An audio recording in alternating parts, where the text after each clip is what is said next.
امام نے ایسے تیار کیا ہے جیسے یتیم سامنے آتے تھے تاکہ میدان کربلا میں اگر کوئی تلوار مارنا بھی چاہے تو ہاتھ کو روک لے، یتیم بچہ ہے 13 سال کا قاسم ہے۔ کہتے ہیں قد اتنا بڑا نہیں تھا کہ گھوڑے پہ اکیلے سوار ہو جاتے، چچا نے اٹھا کے گھوڑے پر بٹھا دیا، قاسم میدان کربلا میں چلے۔ راوی حمید ابن مسلم لکھتا ہے میں نے دیکھا چاند کا ٹکڑا سا باہر نکل آیا ہے، اور اتنا سادہ کہتا مجھے ابھی تک یاد ہے کہ اس کے بائیں پیروں میں جو نالین تھی اس کا تسمہ ٹوٹ رہا تھا۔ کہتا ہے میں نے عجیب منظر دیکھا کہ اپنے جوتے کے تسمے کو باندھنا چاہ رہا۔ ہائے حسین، 13 سال کا شہزادہ میدان کربلا میں آیا، بڑا جہاد کیا۔ کہتے ہیں ارزق شامی نے اپنے 4 بیٹے ایک کے بعد ایک قاسم کا سر کاٹنے کے لیے بھیجے، لیکن قاسم نے 4 کو واصل جہنم کر دیا۔ اور جب 4 جوان بیٹوں کو تڑپتے ہوئے دیکھا، آپ اندازہ کریں گے جس کے 4 جوان بیٹے مر چکے ہوں اس کی آنکھوں میں کتنا خون آ گیا ہوگا۔ ارزق شامی جھومتا ہوا بچے کے سامنے ایسے آیا جیسے کوئی ہاتھی کسی چیوٹی کے مقابلے پر آئے، مسل دے گا ابھی۔ جیسے امام نے اس کو آتے ہوئے دیکھا، امام جانب خیمہ بڑھے، بھابی دعا کیجئے خدا میرے قاسم کو کامیاب کرے۔ ہم بھی دعا کر رہے ہیں، رب کی بارگاہ میں حسین نے ہاتھ اٹھا دیے، خدایا میں قاسم کی لاش اٹھا لوں گا لیکن ابھی میرے قاسم کے ہاتھوں سے اس غرور کے پہاڑ کو خاک میں ملوا دے۔ اللہ اکبر۔ امام کی دعا بھی چلی، ماں کی دعا بھی چلی۔ قاسم نے وار کیا ہے، ارزق شامی زمین پہ گرا ہے۔ ارزق کا گرنا تھا کہ لشکر یزید میں غل مچ گیا، اتنا بڑا نقصان بچے نے کر دیا ہے تو ایک ایک کر کے مقابلہ ممکن نہیں ہے، اب سارے مل کر ٹوٹ پڑو۔ ایسے مل کے ٹوٹے یہ قاسم کے بدن پر اتنے زخم مارے گئے، وہاں غربتا 3 دن کا پیاسا، 13 سال کا نونہال، کبھی دائیں جھک جاتا تھا کبھی بائیں جھک جاتا تھا۔ رونے والوں آپ سمجھ سکتے ہو نا، گھوڑے سے اترتا وہ ہے جس کے پاؤں رکاب میں آ سکتے ہو، جس کے پاؤں رکاب میں نہ آ سکتے ہو وہ گھوڑے سے اترتا نہیں ہے۔ بچہ گھوڑے سے گرا ہے اور ایسے گرا، چچا کو سلام کیا، السلام علیکہ یا اماں، چچا میرا آخری سلام، چچا مدد کو آئیے۔ رونے والوں امام نے قاسم کا جملہ سنا، غضب کے ساتھ آگے بڑھے، ہائے عباس آگے بڑھے، 2 شیروں کو آتے ہوئے دیکھا، لشکر یزید میں ہلچل مچ گئی، ہائے کوئی دائیں بھاگا کوئی بائیں بھاگا، کبھی آواز دائیں سے آتی تھی یا اماں ادرکنی، کبھی آواز بائیں سے آتی تھی یا اماں ادرکنی۔ ارے چہرہ حسین دکھائی نہ دیا، بچے نے تیسری بار کہا یا اماں، اماں میری مدد کو آئیے۔ ارے گھوڑوں کے پیروں کے نیچے قاسم کے ٹکڑے، آؤ آقا حسین اٹھائیے، چلیے کہ جنازہ جانب خیام۔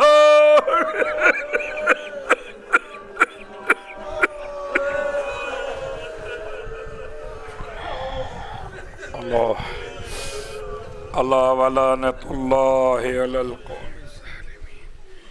عرصہ اور ماتم ہے، شبیہ تابوت کی زیارت ہے۔ کل تو نہ تھے نا کربلا میں، ہائے آج تو ہو نا ماتم کے لیے۔ آؤ شبیہ تابوت کو کاندھا دو کہ میرا مولا حسین اکیلا تھا، عباس کو ساتھ لیا تھا، قاسم کے ٹکڑے اٹھائے تھے۔ آؤ تم شبیہ تابوت